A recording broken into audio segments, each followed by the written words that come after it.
How do two brothers that haven't released music in 16 years release a 13-song album that's already being compared to albums like To Pimp a Butterfly and My Beautiful Dark and Twisted Fantasy? The album got a 10 out of 10 rating from Anthony Fantano, and it's already being praised as Album of the Year.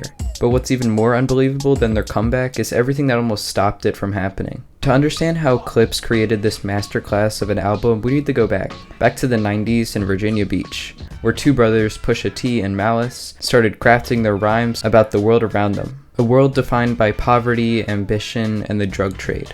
Then they met a 21-year-old Pharrell Williams, and he was so impressed by their raw talent that he became their biggest believer, producing their early classics, shaping their sound, and ultimately producing every track on the album that we're about to talk about. There's so much that happened during this 16-year-long separation, as it was a time of personal loss, faithfulness, and doubt. This included Malice converting to Christianity, and all of this almost prevented the album from ever being made. But nevertheless, the comeback was bound to happen, and with Pharrell by their side and a handful of featured artists, the rap duo was able to make the beautiful album that has let God sort him out. So find something to eat or drink as you relax and enjoy the video. Let God sort him out.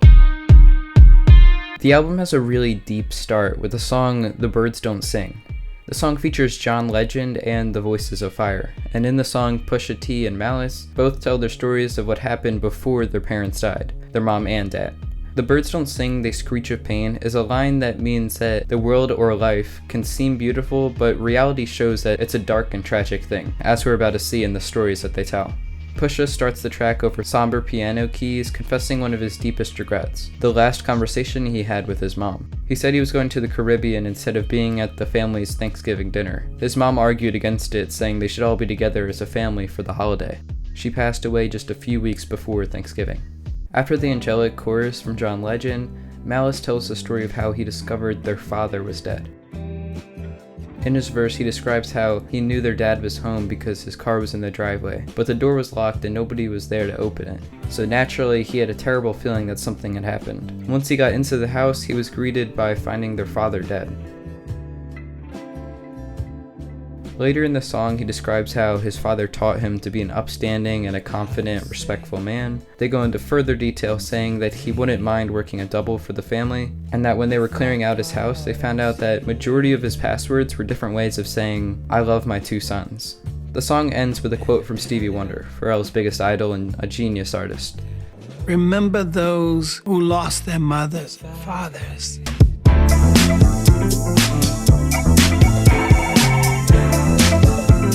The second song in the album is Chains and Whips, featuring Kendrick Lamar. Track number 2, Chains and Whips. And this is one of the most packed songs on the album.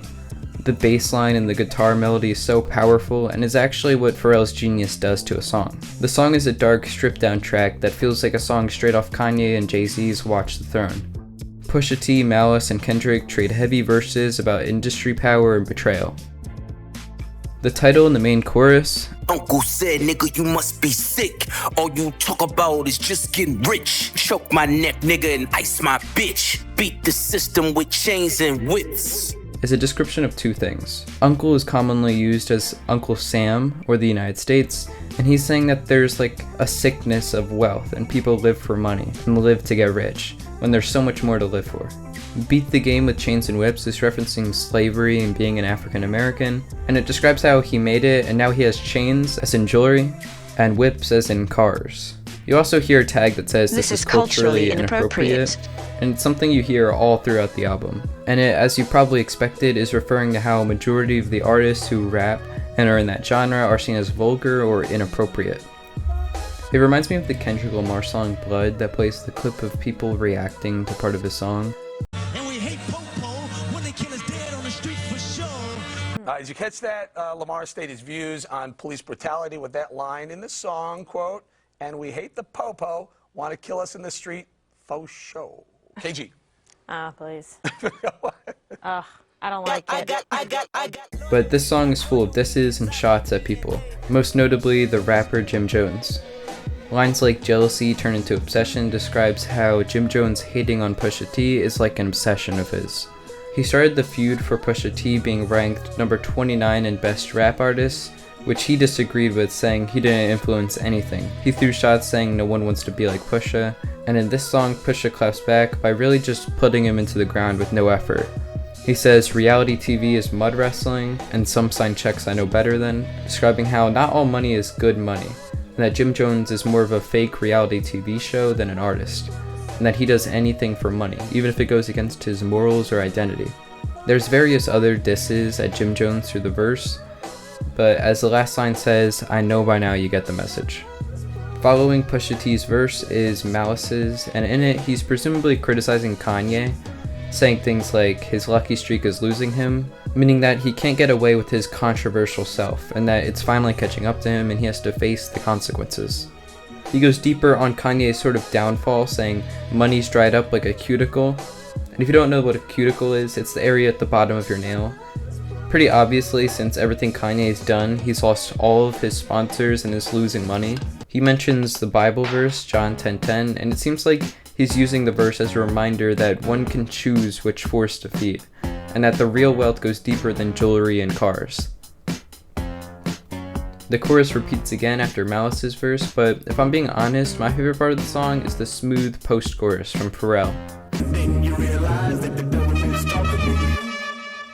He comes in unexpectedly and ties the whole song together with material obsession and false motives. Finally, the long-awaited Kendrick Lamar verse comes in, and there's a deep story that goes behind getting this verse to actually be in the song. The record label Def Jam under UMG insisted that the verse would be removed or censored for a few reasons. First of all, it was written during the whole Drake and Kendrick beef, and there were some lines like "Trump card told me not to spare your life." It's kind of crazy that a label can censor or try to censor an artist from saying things like that. Luckily, Clipse bought themselves out of their Def Jam deal and released the track through Roc Nation. In Kendrick's verse, he references Nas's album Hip Hop Is Dead and his journey with therapy and teaching himself how to open up. This is probably a nod to Mr. Morale and the Big Steppers because that's pretty much his deepest album and one where he really opens up about his family and his thoughts, like a therapy session with the listener. In the end of his verse, he describes how God gave him a great year and thanks him for his generational run and a great year he had. Before we dive into the next song, POV, and talk about Tyler the Creator's feature, I just dropped the second collection of my merch, and if you enjoy these videos and want some unique limited edition shirts, check out my store at shopmilostone.com or click on the link in the description.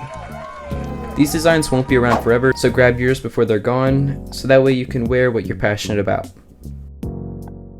Okay, so the third song on the album is POV featuring the one and only Tyler the Creator, and the beat is icy, hypnotic, and it opens with this thick, mesmerizing synth, and it goes right into the chorus from Pusha T. And as you would expect, the wordplay and the way that he pronounces words in the song is so unique, and it really makes the chorus. He says Maybach like my back, and I just found that interesting and pretty well done. In the chorus, he's basically just saying that he built everything that he has, innovated, and played by his own rules, and that everyone's still trying to catch up to him. He again says how he feels like he's not getting the credit he deserves, with the line, "I've topped all these charts, where's my prize at?" After his chorus, he goes right into a verse, and in this song, Pusha T calls out people with fake, short-lived success. Those who look rich online but can't back it up or draw real crowds. He compares that to his own quiet, smart way of winning, showing real wealth and power without making a scene. It's about real success and earned respect, and his dislike for people who confuse clout with true influence. And then after that, Tyler the Creator's verse comes in, and in it he messes around and raps about how, even while being himself and being weird, he's still at the top of the game and top of the charts, and is the best in his own way. He raps about his mansion, his cars, his influence on fashion and culture. He says, "I came to terms that I'll probably outgrow my heroes," which he really did in a handful of ways, and I think that in 20 or so years, Tyler's going to be one of the greats that everyone respects, since he's already so praised. He's likely talking about Kanye, who went off the rails during his chaotic Twitter rants, which he insulted and said stuff against Tyler. After Tyler's verse finished, Malice comes in to close the song with a sharp and honest, reflective verse.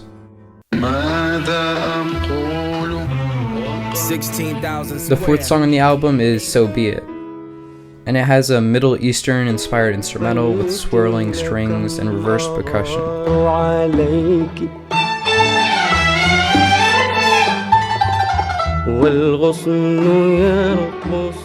Pharrell really flexes his production here and how he's so flexible with different styles of instrumentals. As with a handful of the songs on this album, it has a darkish tone. Pusha begins the song with a verse throwing a few jabs at people and with his classic Clipse wordplay. The part that stands out in his verse is the very end where he says, "You cried in front of me. Her utopia had moved right up the street." This sparked a lot of conversation when the album dropped, and Pusha later confirmed it was aimed at Travis Scott after a tense encounter over Utopia. In 2022, Travis and Pusha T were in the same studio at some point, and Travis showed him his finished album, Utopia, which left Pusha unimpressed. Not necessarily because Utopia was bad, but because it reminded him why he wanted to stay true to his own gritty, minimalistic sound, instead of chasing the big, polished, stadium-ready vibe Travis was going for.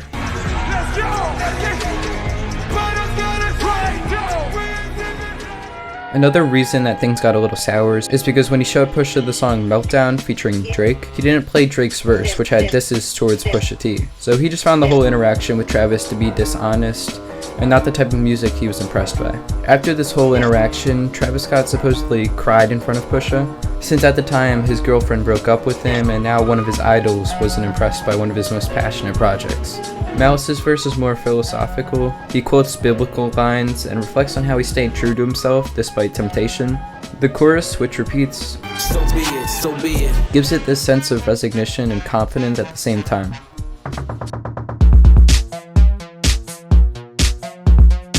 The fifth track is Ace Trumpets, and it was also the first single to release for the album. It has a flashy, cinematic, upbeat synth instrumental and a natural drum beat. The title Ace Trumpets refers to putting down your winning card, the ace, and the trumpet sample that loops through. Trumpets are also just a common instrument played after a victory or in royalty. As with every song we talked about and every song that we will talk about, this song has deep, cleverly said lines in both of the verses. Malice describes how he left the game to reevaluate himself and really figure out the person that he wanted to be. In this period of time, he converted to Christianity and did a plethora of community work. It's a short 2.5-minute song, but the important role it had was setting up the album and its rollout.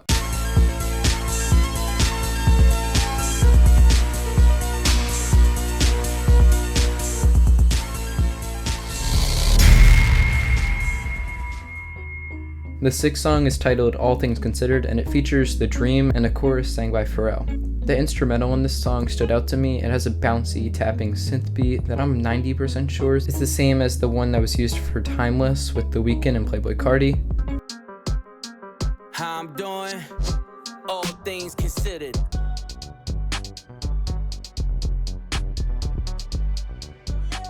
The song has another hypnotic style, especially with the outro by The Dream. It's a relatively deep song lyrically, and in Pusha's verse, he says things like how he misses his mom's love and how his wife had a miscarriage and they hid it. Afterwards, Pharrell's chorus comes in, and in it, he spends most of the lines flexing, but in the line, "We gon' tuck it till it all falls down," he's most likely referencing the Kanye song, All Falls Down, and might even be comparing it to how Kanye's career is literally falling down.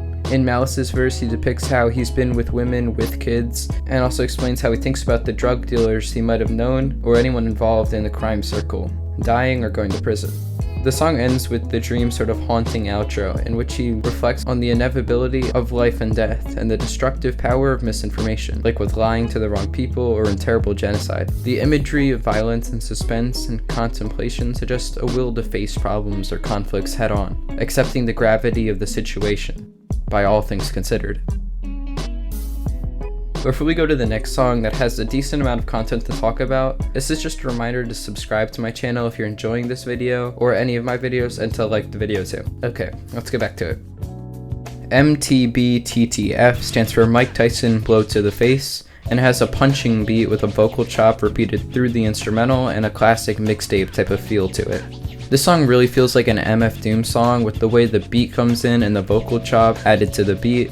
The production is stripped down, but it's really in your face, and has a slashing guitar loop playing through the song. Pusha T begins the song with his verse, as with I think every song on the album, but both of their verses just feels like they're having fun with it. The title doesn't make me think it's a super serious song anyways, but nevertheless they still manage to have strong lyrics and wordplay, as with every song.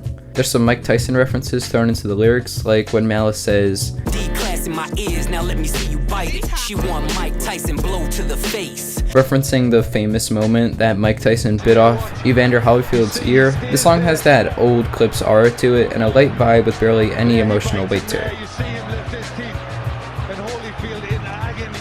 The second song, EBITDA, is another really short 2-minute song, and it stands for earnings before interest, taxes, depreciation, and amortization, which is just financial terms. It's a short song that feels like a classic Pharrell produced song with a rolling instrumental and satisfying screeching synths elevating the verses. The lyrics on the song are full of finance terms, which are used as a metaphor for their past drug business. Pusha T and Malice do a back and forth verse, which is really smooth and just nice to your ears. They describe how they're up financially and really in every way. It's another song that isn't very emotional or heavy, but it stands out with its lyrical creativity and great instrumental. Believe it or not, the next song is also another acronym, and it's FICO, which is the 9th track on the album, and it has a feature from Stove God Cooks. FICO is another finance term that's basically for someone's credit score. It stands for Fair Isaac Corporation.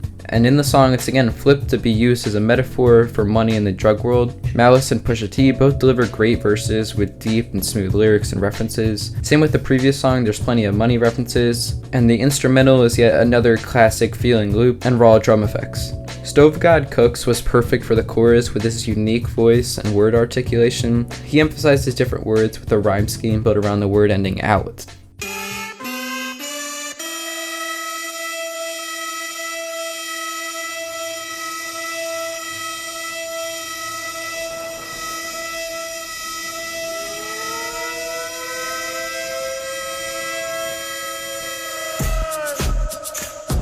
The 10th track on the album definitely stands out in a big way, and is named after the Tarantino film Inglorious Bastards. For me personally, this song gives me big vibes from a song off Call Me If You Get Lost by Tyler the Creator, something like Stuntman. The song has a loud, chaotic opening, and if you really have no idea what's about to hit you. It opens with part of a speech of Jesse Jackson, who's a civil rights activist and former senator. His words play over the opening, and when the beat drops, it's so smooth, you can't even help but move in some way. EBITDA is featured on this song, but the first verse is Pusha T's.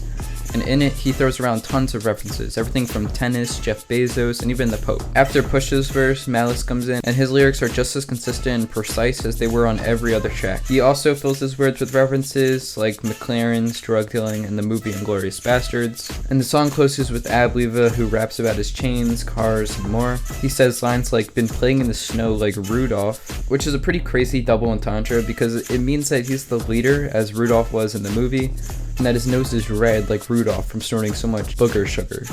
The final 3 songs on the album have a bit of a different mood than the others from what I noticed. They feel more cinematic, especially with Pharrell's parts of the songs. So the 11th song on the album, So Far Ahead, and it's one of the most beautiful songs on the album, simply due to Pharrell's angelic production. This one feels really experimental and beautiful. The beat is solemn but layered, and the cherry on top is the gospel choir singing in the background.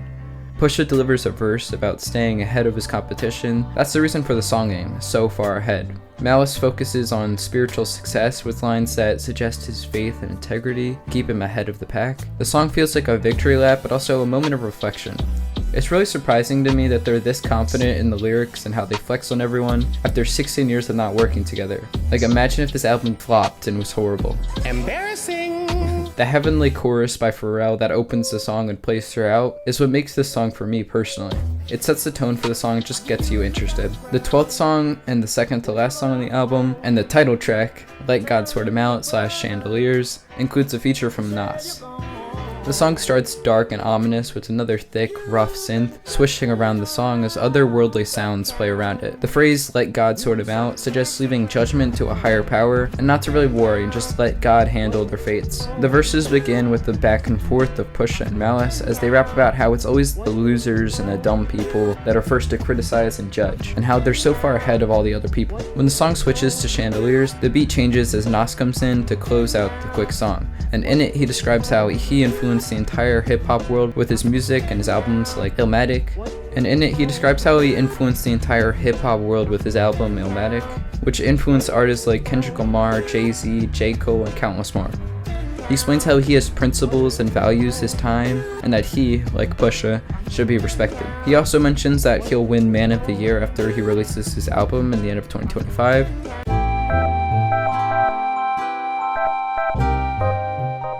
And And finally, the album ends with a graceful track titled By the Grace of God. Pharrell's production on this song is a masterclass on how to make a great outro to an album. The closer is big and emotional, and really throughout the entire song and verses it builds and builds all to Pharrell's chorus. Pusha reflects on the obstacles they overcome, saying how they only made it this far by the grace of God. Malice's verse brings it full circle, connecting their early struggles, their family, and their faith into a message of gratitude. All of the choruses on this album are so powerful. This song is the most cinematic chorus on the album for me.